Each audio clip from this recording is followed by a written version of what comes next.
jelaslah. Dalam nama Bapa, Bapa satu-satunya Tuhan. Dalam nama Anak, Anak adalah utusan Tuhan. Dalam nama Roh, Dia adalah perantara firman.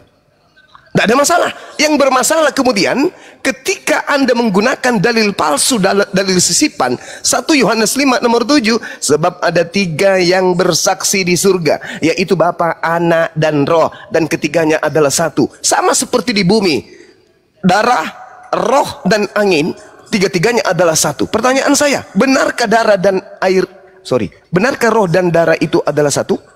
Enggak kan? Beda kan? Maka data sisipan ini yang dijadikan oleh Kristen Katolik untuk menjadikan Tuhan itu menjadi 3 pribadi, bukan merujuk kepada Tuhannya Yahudi, tapi merujuk kepada Tuhannya nenek moyang mereka, yaitu penyembah Hercules.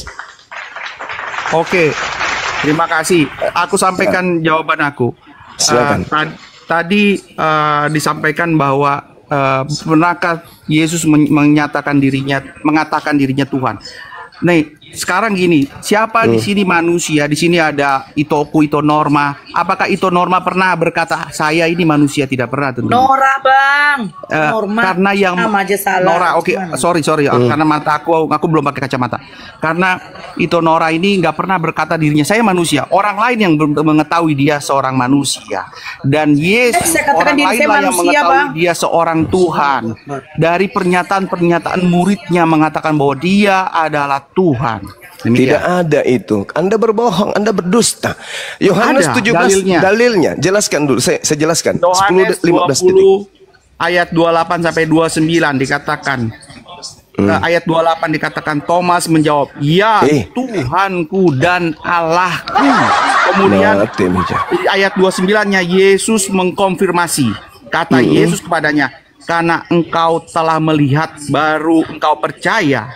Berbahagialah mereka yang tidak melihat namun percaya bahwa Dia adalah Tuhan dan Allah." Saudara, itu tak nyambung itu, saudara. Kalau hanya gara-gara kaget, ya. Saya pada saat kemudian di Jakarta kemarin, saya belah buah durian. Ya kan? Saya makan isinya, bijinya saya buang. Tiba-tiba bom-bom datang telan batunya. Saya mengatakan, "Ya Allah, ya Tuhanku." Bom-bom jadi Tuhanku, gitu maksudnya. Sedangkan Thomas pada saat itu takjub dengan lubang yang ada di lambungnya. Thomas kaget. Ya Rab, bukan berarti yang di depannya ini adalah Tuhan. Ketika ada orang kaget menyebut nama Tuhan, apakah yang dilihat itu Tuhan? Enggak dong. Jangan sepici itu. Yesus mengatakan kemudian, sama dulu. Yesus mengatakan di dalam kitab Anda sendiri, Yohanes 5 nomor 37, Bapa yang mengutus aku tidak ada yang bisa melihatnya, tidak pernah Anda melihatnya, dan tidak pernah Anda mendengarkan suaranya. Berarti yang dilihat ini apa? Yang dilihat ini bukan Tuhan. Sesederhana itu. Makanya ketika muridnya bertanya, Filipus, sudah sekian lama engkau bersama dengan aku, engkau bertanya, tunjukkanlah Bapa itu. Barang siapa yang melihat aku, dia sudah melihat Bapa. Kenapa demikian? Karena aku adalah utusan Bapa. Yohanes 8 nomor 29. Bapa menyertai aku. Dia tidak membiarkan aku seorang diri. Disebabkan karena aku senantiasa melakukan apa yang berkenan terhadap Bapa. Jadi siapa yang melihat aku, sama melihat Bapa. Karena aku melakukan pekerjaan-pekerjaan yang diperintahkan Bapa untuk aku lakukan. Aku berkata sesuai dengan apa yang diperintahkan untuk aku katakan. Jadi siapa yang melihat aku, sama melihat Bapa. Bukan berarti Yesus itu adalah Bapa. Oke, aku jawab ya Bang Zuma. Silakan. Bang Zuma bilang bahwa perkataan Thomas itu cuma perkataan kaget atau atau atau heran atau kaget. Kalau bicara kan kita harus pakai dalil ya. Silakan. Jadi jangan nakli aja, aklinya ada. Adakah perkataan lain di Alkitab yang berarti kaget itu dengan kalimat ya Tuhanku dan Allahku? Tidak ada. Itu satu. Anda jenius. Anda jenius. Kalau itu yang Anda jadikan sabar. Kalau itu yang Anda jadikan sandaran, berarti Yesus itu hantu. Kenapa? Coba Anda lihat dalam Lukas 24 nomor 37. Tiba-tiba saja di 36-nya Yesus berkata apa? Shalom alaihim, Islam atas kalian semua, keselamatan atas kalian semua, damai sejahtera atas kalian semua. Apa yang terjadi terhadap muridnya? Mereka kaget dan ketakutan sebab mengira melihat hantu. Berarti Yesus hantu dong. Kalau itu yang Anda jadikan sebagai sandaran. Sedangkan orang Yahudi mana yang pernah kemudian dicuci otaknya oleh Paulus dengan mengatakan bahwasanya Tuhan dilahirkan, Tuhan menjadi manusia, Tuhan menjadi mayat, Tuhan mati, dikubur. Itu nggak ada. Pemahaman saudara menganggap pernyataan Thomas itu Yesus Tuhan karena Anda adalah Kristen, penyembah makhluk roh yang datang mengaku sebagai Yesus, sehingga Anda menyambung-nyambungkan dengan keadaan Yesus ketika datang kepada murid-muridnya. Bung, untuk menutupi pernyataan saudara, coba Anda baca Yohanes 17 nomor 8. Segala firman yang engkau berikan kepadaku, wahai Tuhanku, telah aku sampaikan kepada mereka murid-muridku, termasuk juga kemudian Thomas. Dan Thomas telah menerimanya, dan Thomas percaya dengan pasti bahwa engkaulah yang telah mengutus aku. Thomas percaya kalau Yesus utusan Tuhan. Menurut siapa? Menurut Yesus. Dalilnya mana? Yohanes 17 nomor 8. Kristen muncul belakangan. Thomas menganggap Yesus Tuhan loh. Yesus mengatakan Thomas mengakui dengan benar dan percaya Thomas bahwa aku ini adalah utusan Tuhan. Kristen muncul. Thomas percaya Yesus Tuhan loh. Hayo, yang mana yang betul? Yesus atau Anda? Mana yang betul? Oke Bang Juma, kami bisa menjelaskan peristiwa Thomas ini dari awal sampai akhir versi kami. Aku mau dengar juga dari versi Bang Zuma, tapi dari versi aku dulu.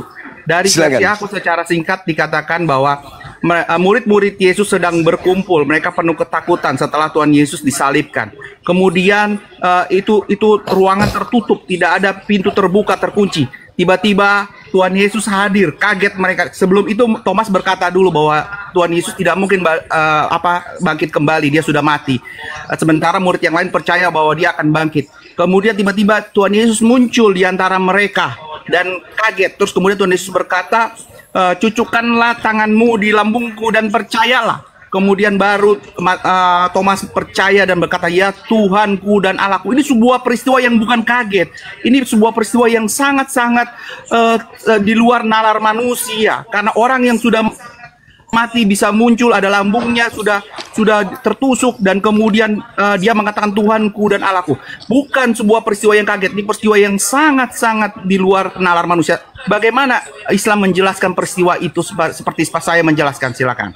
Oke, baik. Saudara, Anda baca Yohanes dan juga Matius bab 12. Matius 12 jelas menerangkan bahwa angkatan jahat minta tanda, dan tidak akan diberikan satu tanda apapun kepada angkatan jahat kecuali keluar dari kubur pada hari ketiga. Matius 12 nomor 38 sampai nomor 40. Baca dulu itu, dalami dulu itu. Angkatan jahat diberikan satu tanda, dan tidak akan diberikan satu tanda apapun kecuali anak manusia keluar dari kubur pada hari ketiga. Dalil, bukan asumsi iman. Bang Zuma. Bagaimana bisa naklinya secara nalar? Tunggu, sabar. Sebuah proses kaget. Sabar. Coba dijelaskan dulu, dari versi Islam. Kalau itu sederhana, Bung. Anda baca Lukas 14 nomor 50. Semua murid lari tunggang langgang meninggalkan Yesus. Tak ada murid yang melihat Yesus ditangkap. Tak ada murid yang melihat Yesus itu disalib. Tak ada murid yang melihat Yesus itu dikuburkan. Sabar. Tenang. Saya akan jelaskan itu. Dan ingat, Yesus berkata di dalam Matius 28. Matius ya Rab. Matius 24. Coba, apa yang dikatakan oleh Yesus dalam Matius 24 nomor 24? Mesias palsu, Yesus palsu akan datang dan menyesatkan orang-orang pilihan juga. Siapa orang-orang pilihan?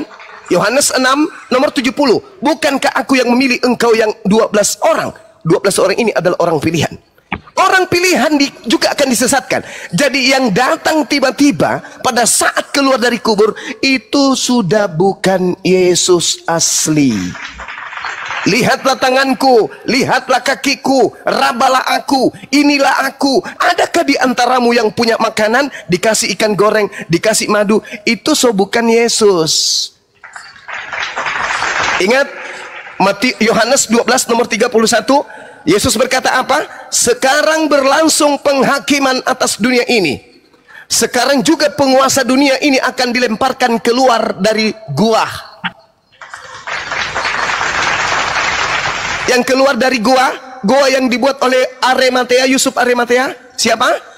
Pengganti Yesus yang masuk ke dalam kubur. Yang ditemui Maria berupa malaikat itu siapa? Itu adalah iblis. Yang datang dalam rupa lain selain Yesus itu siapa? Itu adalah iblis. Ingat kata Yesus, Lukas 21 nomor 8, waspadalah kepada penyesat yang banyak yang datang kepadamu dengan memakai nama Yesus dan berkata, akulah Yesus. Waktunya sudah dekat, jangan kau percaya. Jadi yang makan ikan goreng, saya simpulkan, yang minum madu, yang dicocok lambungnya, yang muncul tiba-tiba, itu bukan Yesus anak Maria, tapi Yesus serangkaian dengan cerita yang datang di Pulau Patmos, yang datang kepada Ananias dan juga yang datang kepada Paulus. Itu bukanlah Yesus lagi. Apa buktinya? Mari saya buktikan. Yesus berkata di dalam Yohanes 14 nomor 30, tidak lama lagi aku akan berkata-kata denganmu. Kenapa demikian? Sebab penguasa dunia telah datang. Siapa penguasa dunia itu? Iblis. Dan iblis sedikit pun tidak berkuasa atas diriku. Penguasa dunia. Lihat orang yang keluar dari kubur di data Matius 28 nomor 18. Apa katanya? Kepadaku telah diberi kuasa di dunia. Pergilah, jadikanlah seluruh bangsa menjadi muridku. Itu bukan Yesus anak Maria. Coba Anda lihat di dalam Lukas 4, Bung. Ketika Yesus dicobai oleh iblis. Yesus, ya paman, sembahlah aku wahai Yesus. Aku jika kau sembah, dunia dan bumi akan aku berikan kepadamu. Aku telah diberikan kuasa dan juga diberikan kemuliaan di dunia ini. Dan aku berkuasa untuk memberikan kepada siapapun yang aku kehendaki. Tapi Yesus tidak terpengaruh. Yesus tidak tergiur, Bung. Yesus tidak berhasil dicobai oleh iblis. Baca nomor 13-nya di dalam Lukas 4. Iblis mundur dari mencobai Yesus dan iblis menunggu waktu yang tepat. Iblis mundur sementara mengintai saat mana kemudian iblis kemudian beraksi. Pada saat Yesus dikhianati, Yesus diselamatkan ke langit, yang disalib itu adalah penggantinya. Itulah detik-detik iblis kemudian menggantikan peran dari Yesus anak Maria. Jadi yang dikubur, ya silakan. Oke, Bang Zuma bilang bahwa yang ditemui Thomas dan murid-muridnya itu adalah bukan Yesus tetapi iblis. Tapi begini Bang Zuma, pada saat kita membaca dalil, kita harus mempercayai apa tulisan di dalam dalil tersebut. Tulisannya Yesus, bukannya iblis. Jadi kalau itu sudah pakai nalar bahwa itu walaupun tertulis Yesus tapi maksudnya bukan Yesus, itu udah di luar dari yang tertulis. Kalau kita percayai sesuatu, kita patahkan dengan bukan mempunyai konsep baru atau menyalahkan konsep yang sudah ada atau yang tertulis. Apa yang tertulis adalah tertulis. Percayai dulu yang tertulis, baru sesuaikan konteksnya. Itulah baru namanya mempelajari firman. Kalau kita beda arti, oh ini bukan Yesus lagi tapi iblis, itu udah pakai nalar, udah pakai nakli, bukan pakai akli lagi. Silakan Bang Zuma. Saudara, thank you. Yesus berkata, waspadalah supaya jangan ada orang yang menyesatkan kamu. Sebab banyak orang akan datang dengan memakai namaku dan berkata akulah Mesias, dan mereka akan menyesatkan banyak orang. Pertanyaan saya, apakah Anda percaya tulisan ini bahwa menurut Yesus akan datang orang yang bukan Yesus mengaku Yesus? Jawab dulu. Sangat percaya. Percaya, berarti ada orang yang datang mengaku-ngaku akulah Yesus, betul? Bukan mengaku akulah Yesus, mengaku akulah juru selamat. Kita bicara bukan nama. Nama bisa banyak.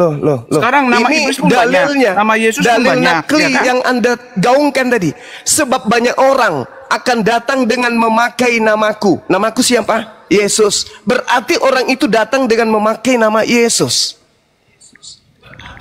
Ini tertulis, Bung. Nakli katamu kan? Tertulis di dalam kitab saudara. Lukas 21 nomor 8, coba Anda lirik di sana. Apa yang dikatakan oleh Yesus? Waspadalah kepada penyesat yang datang kepadamu dengan memakai nama Yesus dan berkata akulah Yesus. Waktunya sudah dekat, jangan kau percaya. Berarti ada penyesat yang datang dengan memakai nama Yesus, ngaku Yesus. Itu dalil, Oke, Bung. aku jawab. Kita bicara dalil. Kita bicara apa yang tertulis. Tertulisnya bukan Yesus, karena nama Yesus tuh banyak. Tertulisnya Mesias. Mesias itu ada artinya yang diurapi, ya. Jadi kalau dikatakan di situ di dalam ayat tersebut jelas-jelas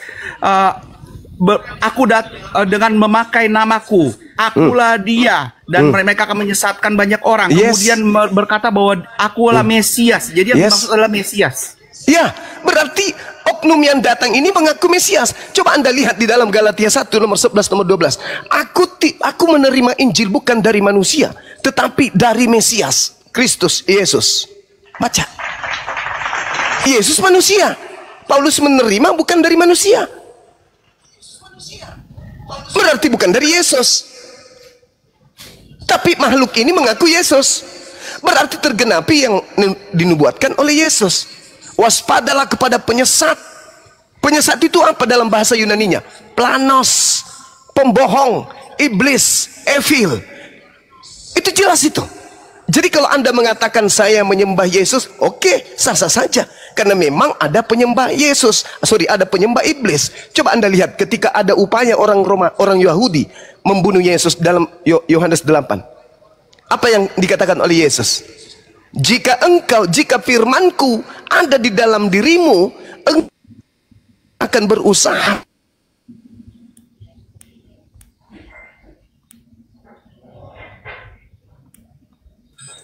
Hilang suaranya apa internet aku ya? Hilang suaranya Bang Zuma, hilang suaranya. Yang mau membunuh Yesus adalah anak-anak iblis. Yang mengimani pembunuhan Yesus adalah anak-anak iblis. Berarti yang Anda sembah adalah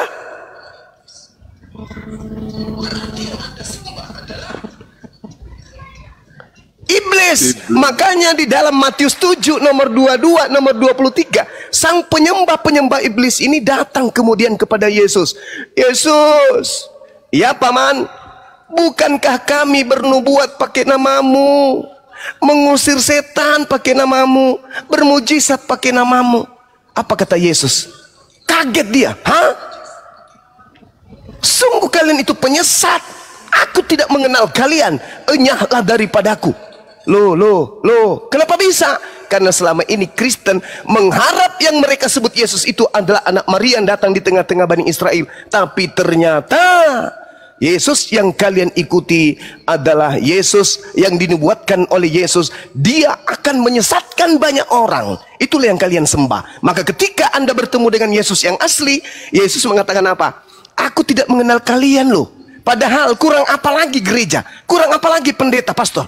Mereka sudah mengusir setan, mereka bermukjizat, mereka bisa mengobati orang, mereka bisa mengusir jin-jin, roh-roh jahat. Kurang apa lagi?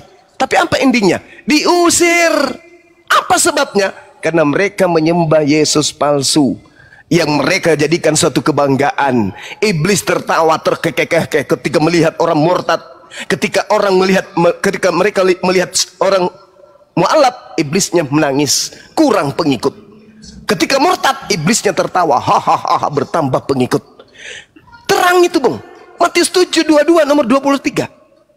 Tidak ada orang Kristen yang mampu sampai level itu mengusir setan, bermujizat, kalau dia tidak sehari-hari menyembah Yesus, menisbahkan dirinya, imannya kepada Yesus, siang malam Yesus, pagi Yesus, semuanya Yesus. Tapi ternyata Yesus di situ adalah Yesus KW. Kaget orang Kristen pada masa itu. Loh, kok bisa?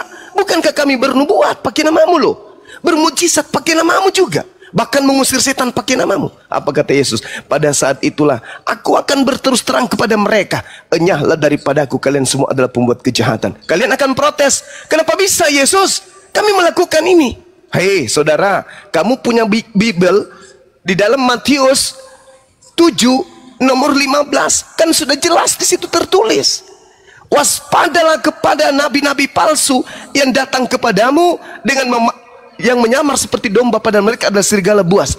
Dari buah pengajaran nabi palsu itu bisa kamu lihat. Dari ajarannya. Pertama, memanggil aku Tuhan, bernubuat pakai namaku, mengusir setan pakai namaku, bermujizat pakai namaku. 4 item ini adalah tanda buah dari pengajaran nabi palsu.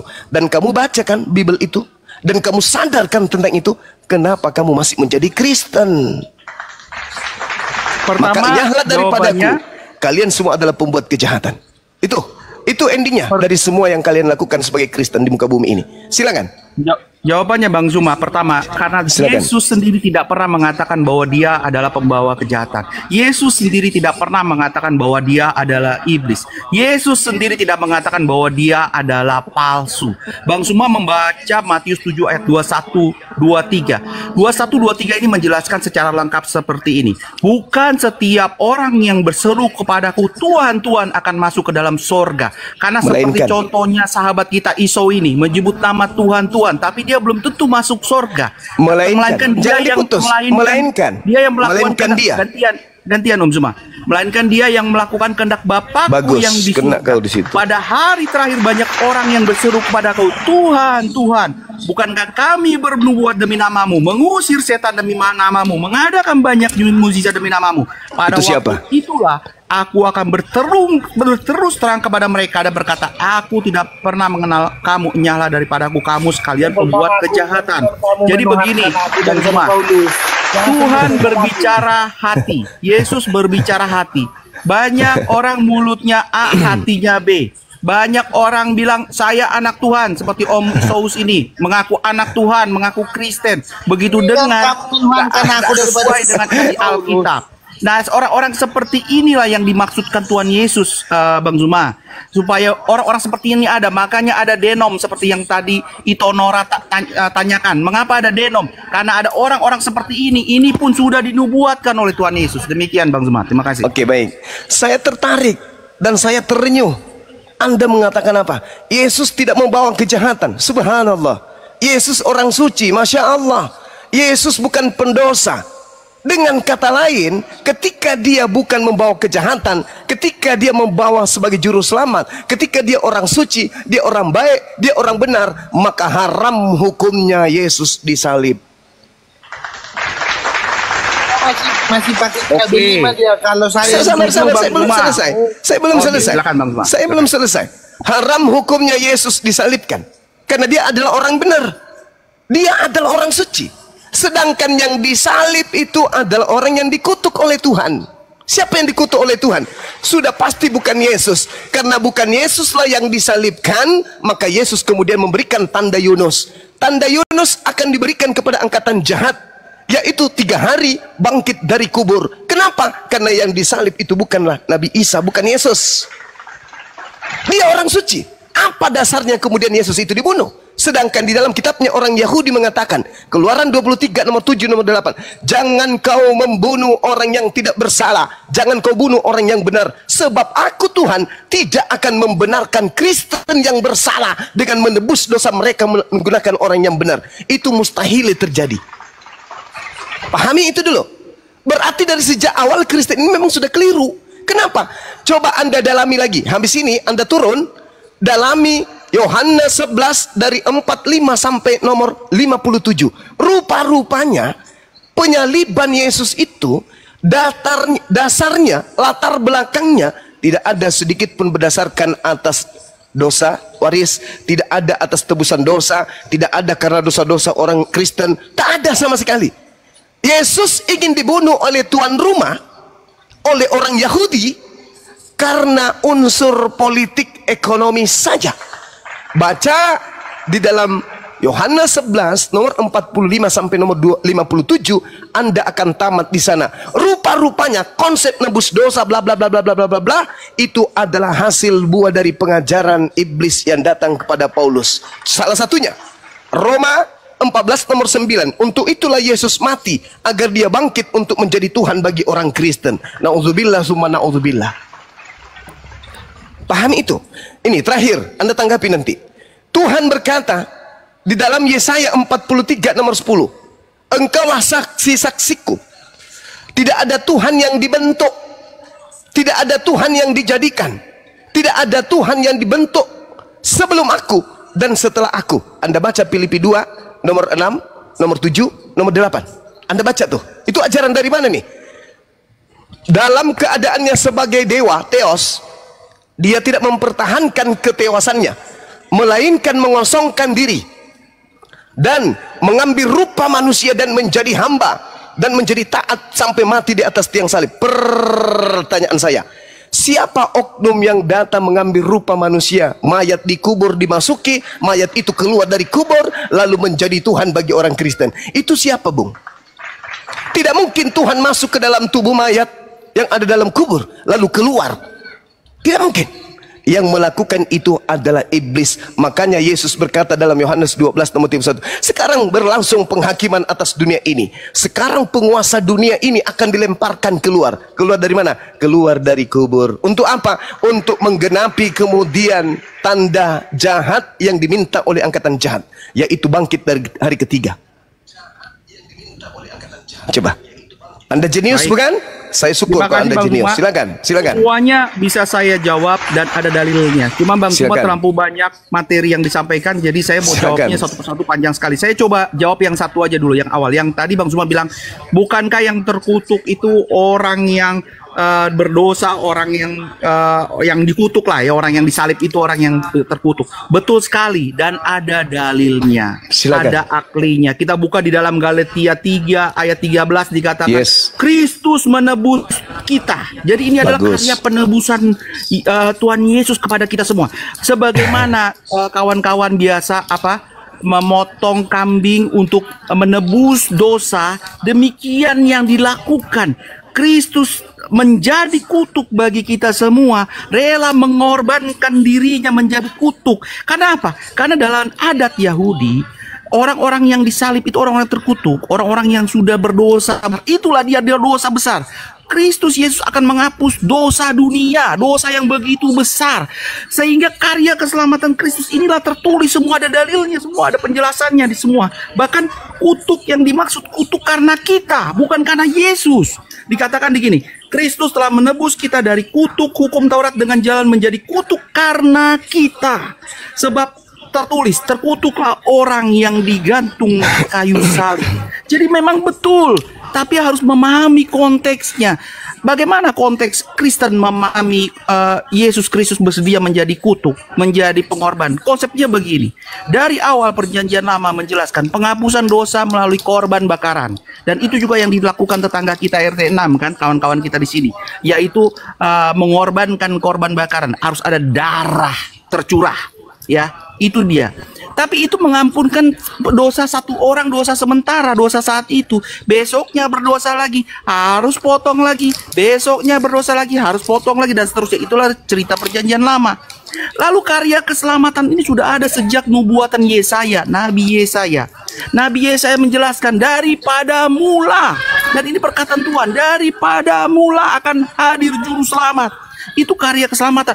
Tuhan kita, Tuhan yang dari dulu sampai sekarang tidak pernah berubah. Tuhan yang tidak pernah menarik apa yang sudah Dia katakan. Karena dikatakan daripada mula. Tapi daripada kita manusia, adakah yang tidak berdosa, yang bisa menghapus semua orang yang berdosa? Tidak ada.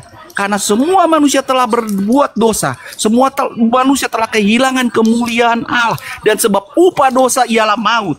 Kalau Bang Zuma pakai ini menjadi ayat-ayat yang ada di tertulis, aku hafal ayat-ayat ini semua. Lalu kemudian apa setelah itu? Setelah itu Tuhan punya karya keselamatan. Karya keselamatannya apa? Yaitu mengutus dirinya sendiri untuk mati kayu salib, menjadi kutuk bagi kita, sehingga menghapuskan dosa dunia. Dosa dunia mana?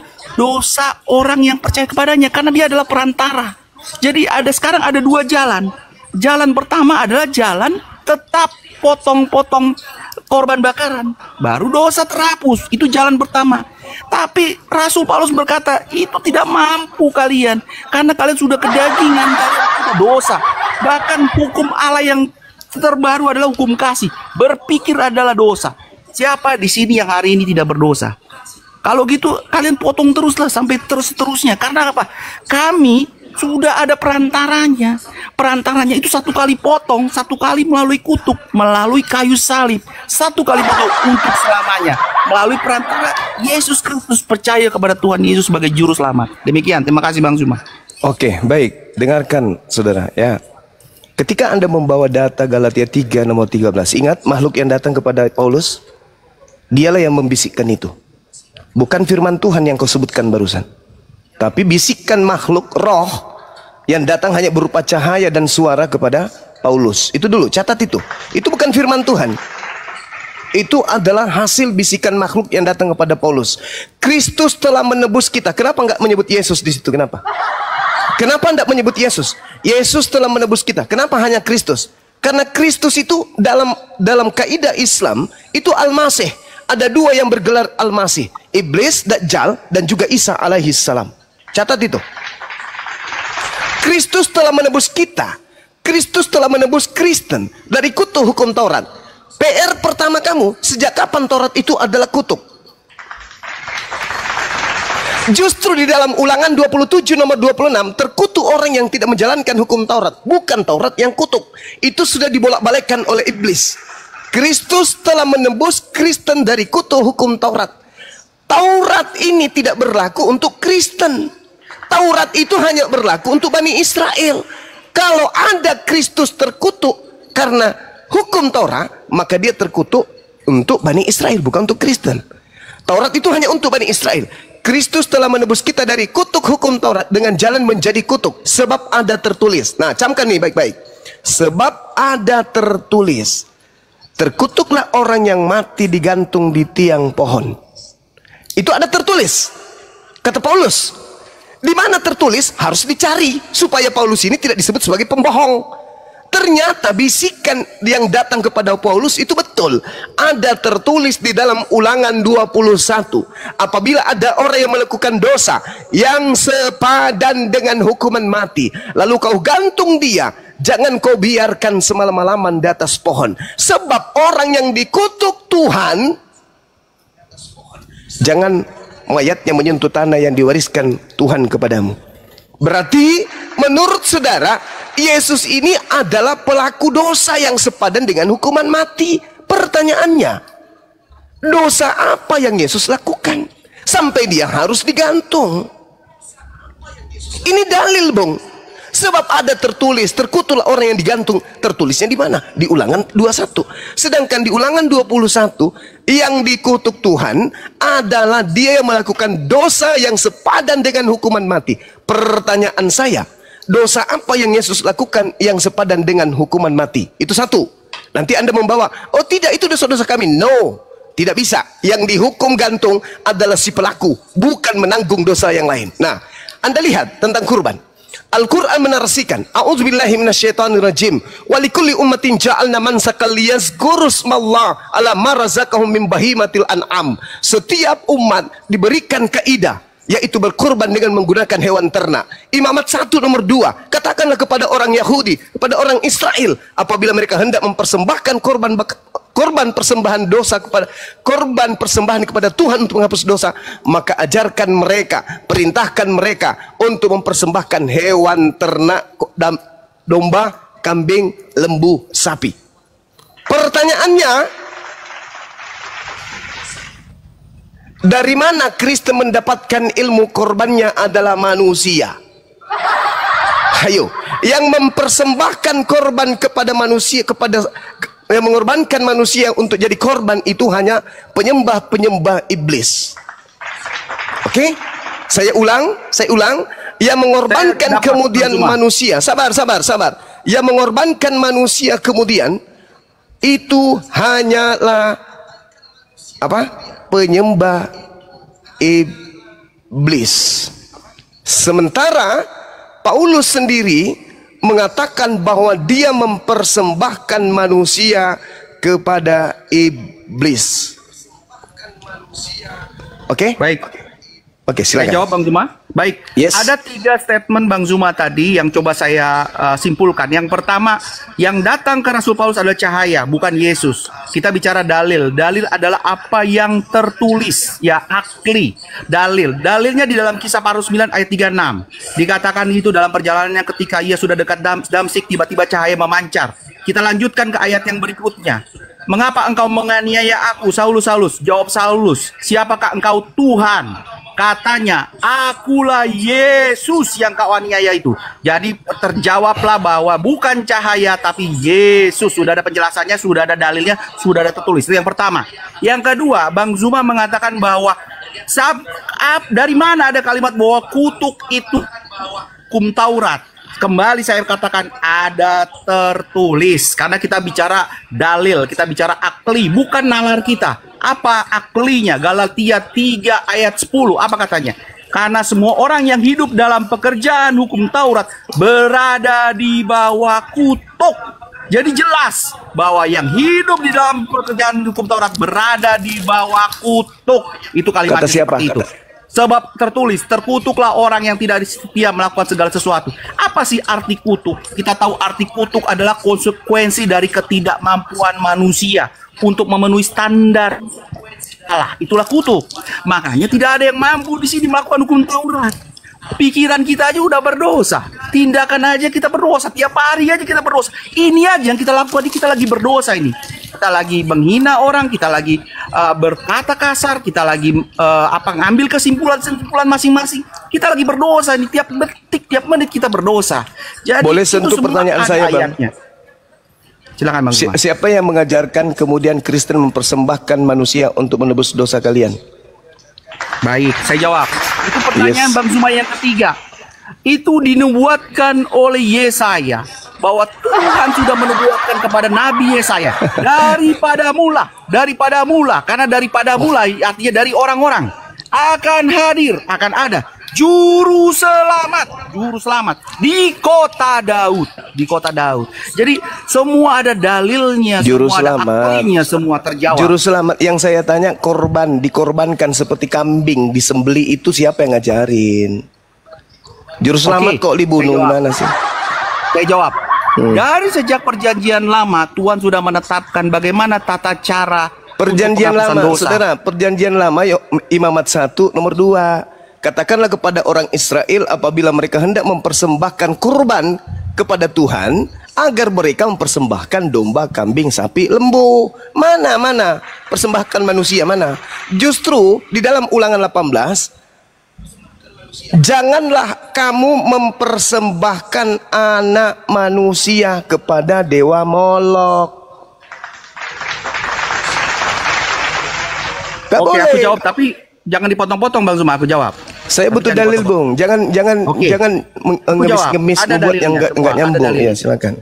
Jadi pemahaman kita Kristen, kan Bang Zuma harus tahu pemahaman kita Kristen juga. Pemahaman kita Kristen terhadap Alkitab itu adalah Old Testament. Old artinya lama, perjanjian lama. New Testament artinya perjanjian baru, ya.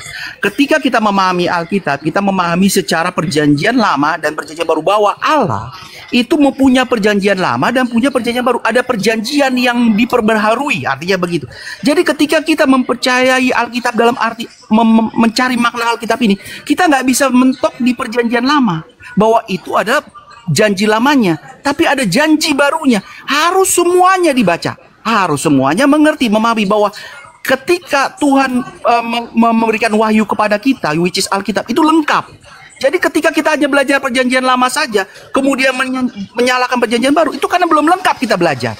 Ibaratnya perkataan Tuhan belum 100%. Baru 50% kita menyalahkan kemudian yang perjanjian baru. Kita lihatlah sebuah peristiwa yang lengkap. Lalu tadi ditanyakan, lalu bagaimana bisa manusia yang dikorbankan?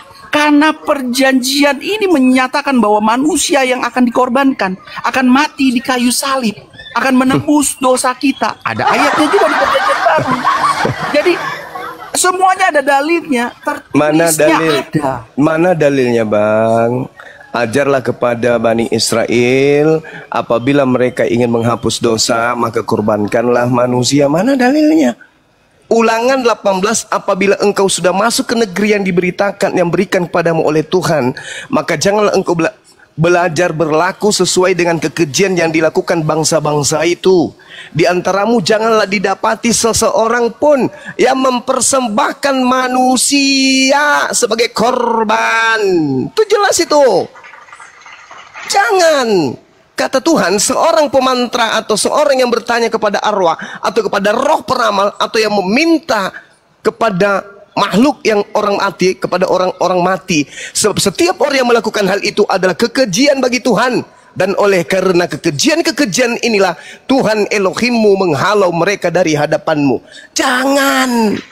Ketika Anda berbicara mengenai nubuat, tadi kan saya sudah kasih PR tuh. Saya sudah kasih kemudian ilmu. Di dalam Yohanes 11:45 sampai 57. Di situ imam kepala baru bernubuat tentang Yesus. Apa nubuatnya? Yesus ini harus mati demi menyelamatkan bangsa Israel dari penjajahan Roma. Itu nubuatnya. Nubuat untuk Yesus dari Imam Kayafas, Yesus harus mati tahun ini juga demi untuk menyelamatkan Bani Israel dari penjajahan Romawi. Itu nubuat untuk Yesus. Bukan lari kemana-mana, pergi di kitabnya orang. Diketawain kita, Bang. Orang Yahudi lebih paham kitabnya daripada Anda. Anda siapa? Baik, aku jawab Bang Juma. Silakan. Perkataan Bang Juma benar bahwa tidak boleh mengorbankan manusia. Itu perintah Tuhan kepada manusia. Tapi yang mengorbankan kali ini bukan manusia mengorbankan manusia, Tuhan yang melakukannya. Karena Tuhan yang melakukannya. Ini bukan perintah untuk Tuhan. Perintah itu untuk manusia. Astagfirullahaladzim, ya Allah ya Karim. Ayatnya jelas, ayatnya ada. Baik di dalam 1 Petrus 2 ayat 24. Aduh, Petrus, itu kan surat itu kan bisikan di dalam tubuhnya di kayu salib. Iya, itu bisikan makhluk yang datang kepada Paulus itu. Hidup untuk kebenaran. Itu makhluk. Gimana? Itu bisikan makhluk. Biar aku bisa dengar. Itu bisikan makhluk yang Yesus sudah nubuatkan, waspadalah kepada penyesat. Ternyata kamu lebih percaya kepada penyesat. Makanya kau percaya korban yang dipersembahkan oleh penyesat itu berupa Yesus di atas tiang salib. Padahal pembunuhan terhadap Yesus itu gagal. Yang dibunuh adalah selain Yesus. Itu bukan Yesus yang dibunuh. Nah, sekarang oke, aku tanya Bang Juma. Sorry. Tunggu. Saya masih minta data sesuai dengan Imamat 1 nomor 2. Dan juga Ulangan 18. Jangan kau mempersembahkan anak manusia kepada dewa. Jangan. Itu perintah Tuhan tuh, tidak boleh. Nah, sekarang kalau Anda sudah mengatakan perintah Tuhan kepada manusia, Bang Zuma, bukan kepada Tuhan. Perintah Tuhan kepada manusia, bukan kepada Tuhan. Perintah Tuhan kepada manusia. Jadi manusia jangan. Ini yang melakukan bukan manusia, Tuhan sendiri yang melakukan. Oke, baik. Yang merasuk. Ya, Oke. Anda menuduh Tuhan yang melakukan. Oke? Iya, betul. Di mana dalilnya perintah Tuhan untuk membunuh Yesus?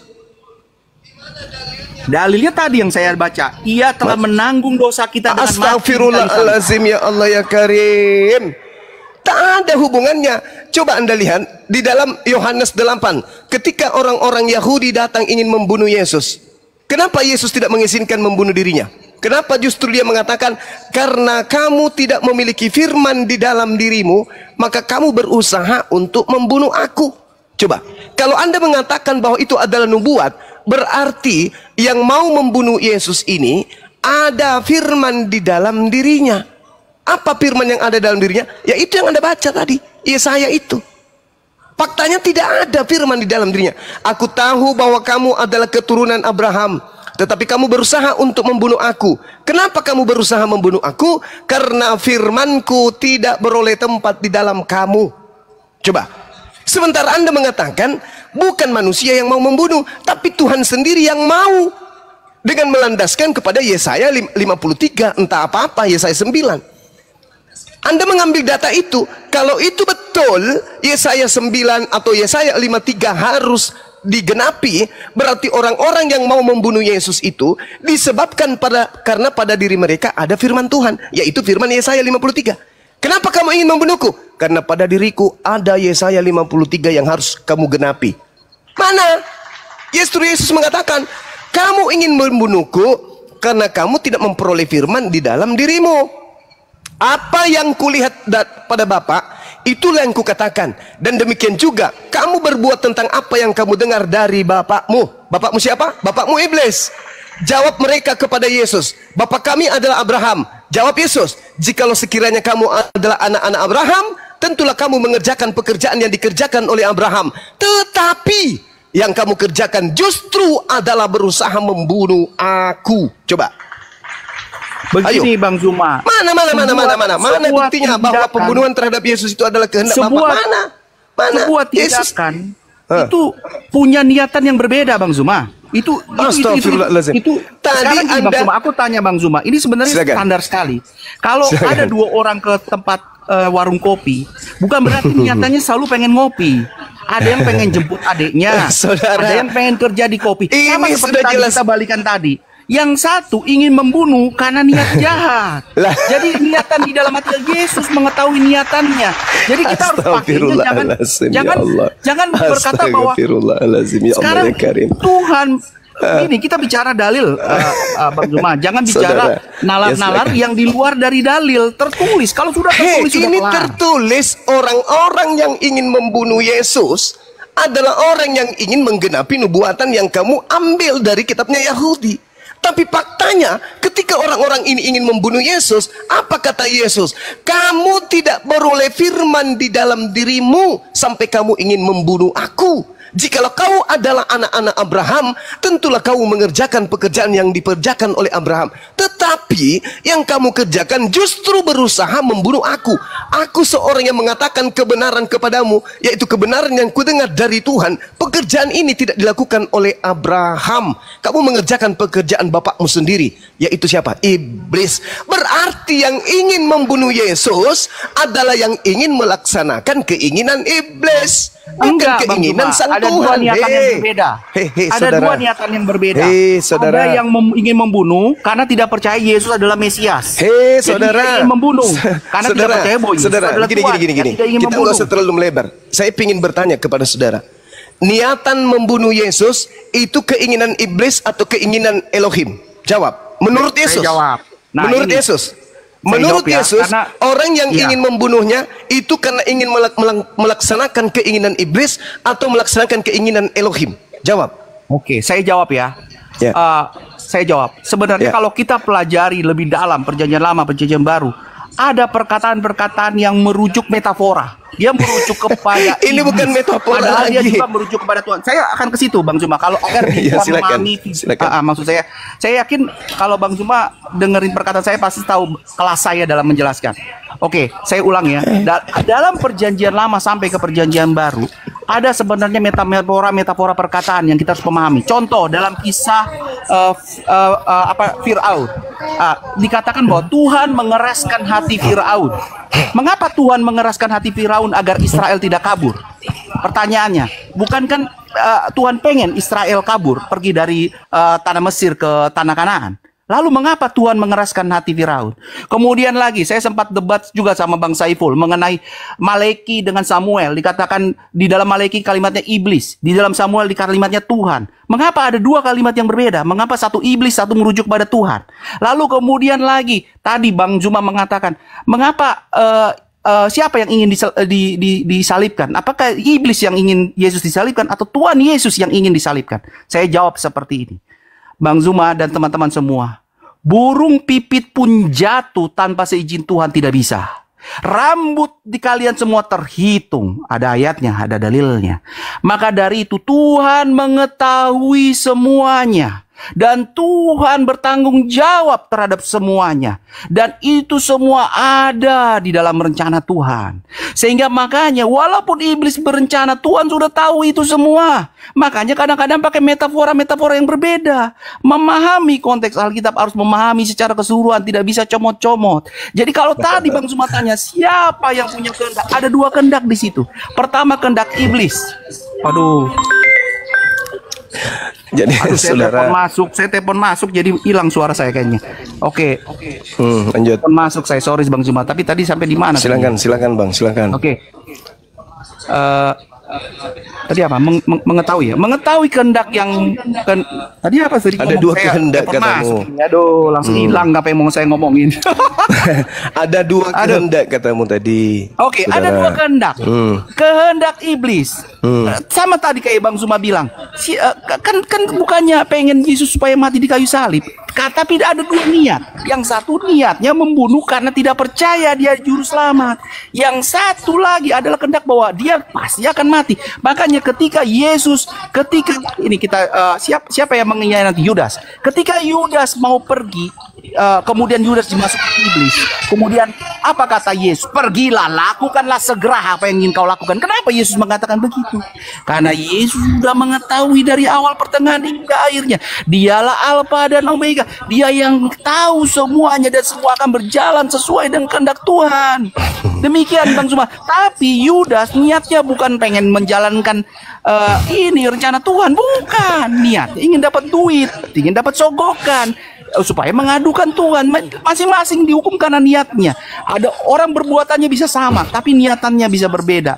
Itu satu hal yang sangat-sangat sah. Terima kasih. Amsal 6:16. 6 perkara yang dibenci oleh Tuhan, bahkan 7 kekejian di dalam hatinya, yaitu menumpahkan darah orang yang tidak bersalah. Betul, setuju. Berarti manusia menumpahkan tidak boleh. Oke, tapi berarti Tuhan, kalau Tuhan boleh. Berarti menumpahkan darah orang yang tidak bersalah itu adalah kekejian. Berarti menumpahkan darah Yesus itu adalah kekejian bagi Tuhan. Bukan sesuatu yang diridhoi, bukan sesuatu yang dianggap baik. Bahkan di dalam Keluaran 23 yang saya bacakan tadi, jangan kau membunuh orang yang tidak bersalah. Berarti membunuh Yesus menghasilkan dosa, bukan menebus dosa. Melanggar perintah Tuhan itu adalah sesuatu yang menghasilkan dosa. Sedangkan Yesus berkata di dalam kitab Anda sendiri, Lukas 24, apa kata Yesus? Aku memang harus pergi sesuai yang tertulis tentang aku di dalam kitab Torah, kitab para nabi, dan kitab Mazmur.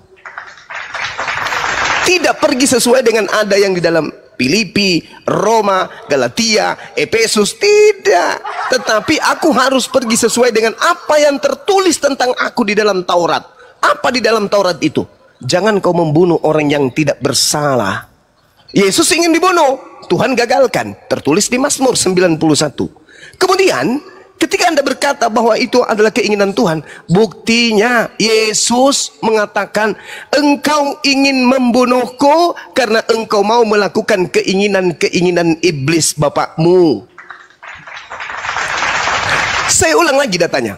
Aku tahu bahwa kamu adalah keturunan Abraham, tetapi kamu berusaha untuk membunuh aku karena firmanku tidak peroleh tempat di dalam kamu. Apa yang kulihat dari Bapa, itulah yang kukatakan, dan demikian juga kamu berbuat tentang apa yang kamu dengar dari bapakmu. Berarti Yesus punya bapa, yaitu Elohim, dan orang-orang yang ingin membunuh Yesus juga punya bapa, yaitu iblis. Oke? Lalu orang-orang Yahudi itu berkata apa? Bapa kami adalah Abraham. Yesus menimpali, jikalau sekiranya kamu adalah anak-anak Abraham, tentulah kamu mengerjakan pekerjaan yang dikerjakan oleh Abraham, yaitu tidak membunuhku, tidak berusaha membunuhku jika kalian itu adalah anak-anak Abraham. Tetapi yang kamu kerjakan justru berusaha membunuh aku. Aku adalah seorang yang mengatakan kebenaran kepadamu, yaitu kebenaran yang kudengar dari Allah. Pekerjaan yang demikian tidak dikerjakan oleh Abraham. Kamu mengerjakan pekerjaan bapakmu iblis itu sendiri. Jawab mereka, kami tidak dilahirkan dari zina. Bapak kami yaitu satu, yaitu Allah. Apa kata Yesus kemudian? Jikalau Allah adalah bapakmu, kamu akan mengasihi aku, bukan justru mau membunuhku. Tetapi karena kamu ingin, sambat dulu. Ini Yesus sudah mengatakan, jikalau Elohim adalah bapakmu, kamu akan mengasihi aku. Berarti Elohim kalau disembah, Elohim kalau dituhankan, tidak ada niat sedikit pun untuk membunuh Yesus. Berarti Elohim tidak menginginkan. Justru kalau orang-orang menyembah kepada Elohim, maka dia akan mengasihi Yesus, bukan mengutuk Yesus. Sebab aku keluar dan datang dari Elohim, dan aku datang bukan atas kehendakku sendiri, melainkan Bapa yang mengutus aku. Apakah sebabnya kamu tidak mengerti bahasaku? Sebab kamu tidak dapat menangkap firmanku. Iblislah yang menjadi bapakmu. Yang menjadi bapakmu adalah iblis, dan kamu ingin melakukan keinginan-keinginan bapakmu. Tuh, berarti membunuh Yesus, punya keinginan membunuh Yesus, itu adalah keinginan-keinginan iblis. Lengkap sudah, saya membacakan dalilnya saudara. Anda mau percaya ataupun tidak, itu datanya ada di dalam Bible saudara. Pada kesimpulannya, yang berusaha membunuh Yesus itu adalah berusaha melakukan keinginan-keinginan iblis. Ingat, sudah berapa kali iblis ingin membunuh Yesus? Sudah berapa kali iblis ingin mencobai Yesus? Sudah berapa kali iblis ingin agar Yesus ini mati? Tapi gagal dan gagal. Iblis kemudian datang kepada orang-orang Yahudi. Apa kata Yesus? Iblislah yang menjadi bapakmu, dan kamu mau melakukan keinginan bapakmu itu, yaitu membunuh aku. Jadi membunuh Yesus artinya berhasil iblis kemudian untuk melakukan cita-citanya. Tapi sayang sekali iblis tidak berhasil. Tetapi iblis tidak kehilangan akal. Ketika Yesus tidak berhasil dibunuh, maka yang gantinya pun dijadikan menjadi Yesus. Lalu apa setelah Yesus ini, yang dibunuh ini dijadikan sebagai Yesus? Orang-orang disesatkan semuanya dengan pola Yesus mati demi dosa-dosa kalian. Orang-orang kurang akal, lemah akal, yang tidak berilmu percaya bahwa Yesus mati untuk dosa-dosa kita, padahal itu adalah rekayasa iblis. Saya kira cukup dari saya. Waktu saya sudah mau zuhur. Ya, kalau boleh, saya penutup sedikit bahwa apa yang disampaikan Bang Zuma ada benarnya dari sudut pandang. Jadi dalam sebuah peristiwa selalu ada perspektif atau ada sudut pandang yang berbeda-beda. Ada positif, ada negatif. Selalu begitu. Contoh kita kejadian COVID. Bagi kita COVID itu adalah sesuatu yang tidak mengenakan. Kehilangan pekerjaan, kemudian terjadi ada keluarga kita yang meninggal dan lain sebagainya. Tapi juga banyak hal positif yang dari COVID ini. Inovasi yang luar biasa, solidaritas di antara kita yang luar biasa. Kemudian online jadi meningkat seperti ini. Jadi ada namanya komal-komal seperti ini dengan adanya pandemi terakhir. Jadi dalam sebuah perspektif selalu ada dua jawaban. Tadi Bang Juma menyampaikan dari sisi dua jawaban, yaitu jawaban bahwa itu hal yang sebenarnya kebaikan atau keburukan. Ada kebaikannya, ada keburukannya. Keburukannya bagi siapa? Tergantung perspektif dia, tergantung sudut pandang dia. Kalau sudut pandang dia membunuh Yesus adalah karena tidak percaya itu adalah Mesias, itu bagi dia adalah sesuatu yang negatif, tidak akan negatif. Tapi kalau matinya Yesus ada sebagai juru selamat bagi kita semua, itu adalah sebuah hal yang positif. Jadi satu kejadian punya dua perspektif pandangan yang berbeda, dan saya yakin kita semua memahami hal ini. Terima kasih, Tuhan Yesus memberkati kita semua. Amin. Oke, saya juga closing ya. Berdasarkan atas penutupan saudara, memang ada dua sudut pandang. Sudut pandang yang pertama adalah sudut pandang dari ajaran Yesus. Yang ingin membunuhnya adalah anak-anak iblis. Sudut pandang yang kedua adalah dari sudut pandang iblis. Pembunuhan terhadap Yesus adalah keberhasilan iblis. Dan sayang sekali Anda berada pada sudut pandang iblis. Apa itu? Dengan matinya Yesus. Efesus 2 nomor 15. Efesus 2 nomor 15. Dengan matinya Yesus di atas tiang salib, Dia telah membatalkan hukum Tuhan beserta segala ketetapan dan perintah yang ada di dalamnya. Siapa yang tepuk tangan ketika manusia kemudian melanggar seluruh perintah Tuhan? Iblis. Siapa yang senang ketika kemudian dia tidak lagi melaksanakan perintah Tuhan? Anak-anak iblis. Siapa yang kemudian mengajarkan bahwa hukum Tuhan itu adalah kutuk? Iblis. Siapa yang merdeka hari ini dengan tidak melaksanakan perintah-perintah Tuhan lagi? Kristen. Jadi dua sudut pandang ini harus jelas. Yesusnya mengatakan, karena kamu tidak beroleh firman, karena kamu tidak mengasihi Bapa, karena kamu tidak mengasihi aku, maka kamu berusaha untuk membunuh aku. Subhanallah, umat Islam sangat mengasihi Yesus yang adalah Isa, yang datang kepada Bani Israel, sehingga sedikit pun dalam benak Islam tak ada keinginan untuk membunuh Yesus. Islam tidak membenarkan adanya konsep pembunuhan terhadap Mesias yang datang di tengah-tengah Bani Israel. Islam menggaungkan kemudian bahwa Nabi Isa, Yesus alaihi salam, atau Yesus Kristus yang datang kepada Bani Israel sebagai pengajar Injil di tengah-tengah Bani Israel, sedikit pun tidak disentuh oleh orang-orang kafir. Yang disentuh oleh orang kafir adalah penggantinya, yaitu orang yang dikutuk oleh Tuhan, orang yang melakukan pengkhianatan, makan suap dan seterusnya. Dan itulah yang dijadikan sebagai senjata iblis untuk menyesatkan orang banyak berdasarkan nubuatan Yesus. Kalau semua itu salah, kalau Bang Suma keliru, maka muncul pertanyaan, berarti Yesus bohong, berarti Yesus berdusta. Karena Yesus berkata kepada muridnya dalam kelas, di dalam Matius 7 nomor 15, di dalam kelas Yesus berkata, Dalam kelas Yesus itu tak ada orang makan babi, tidak ada orang tidak bersunat. Semuanya adalah pelaku firman dari hukum Taurat. Di dalam kelasnya Yesus sebagai guru, Yesus memesankan kepada murid-muridnya, wahai muridku, waspadalah kepada nabi-nabi palsu yang datang kepadamu dengan nyamar seperti domba, padahal mereka adalah serigala yang buas. Alhasil Bang Suma, datanglah kemudian orang-orang non-Yahudi yang bukan domba nyamar domba, yaitu Kristen, yang mengatasnamakan nama Yesus kemudian dengan mengambil data-data dari kitabnya orang Yahudi yang mereka sebut perjanjian lama, padahal itu adalah perjanjian baru.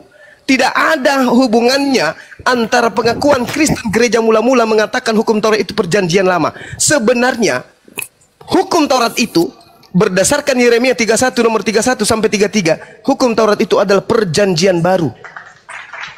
Iblis menganggap itu perjanjian lama demi untuk menjalankan aksi-aksinya, yaitu menjalankan perjanjian yang datang kepada Paulus, menjadikan seluruh bangsa menjadi pengikut iblis, yaitu menyembah kepada makhluk yang bernama Yesus. Padahal makhluk yang mengaku Yesus itu adalah makhluk yang dinubuatkan oleh Yesus di dalam Lukas 21 nomor 8, Matius 24 nomor 4 nomor 5, nomor 23 24 25 26 27 dan juga nomor 30.